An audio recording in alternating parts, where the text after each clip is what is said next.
Today we're going to show you how to adjust your arm locks on the J100. So here we can see the arm locks are just too easy to lock and unlock.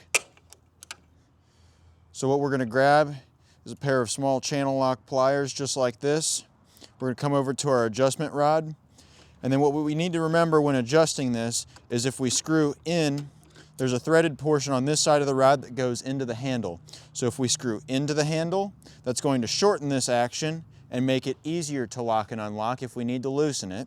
And if we unscrew from this right here, it's going to lengthen this rod and make it harder to close and open.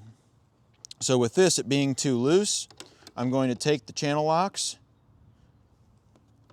I'm going to give it a couple of quarter turns, and then we're going to try to lock and unlock. Here we can see it's still pretty easy. I'm going to give it another couple of quarter turns. It's important to go in quarter turns. These are very sensitive. It will get too hard on you before you know it. So here it's starting to stiffen up a little bit more. Probably two more. Oh yeah. So now that's got good action to it.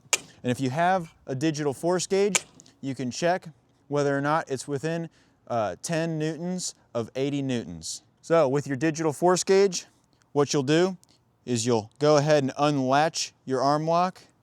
You'll make sure it's set to peak and newtons. You'll hook onto it and you will pull and open the arm lock that way. And then you'll make sure it's within 10 of 80 newtons.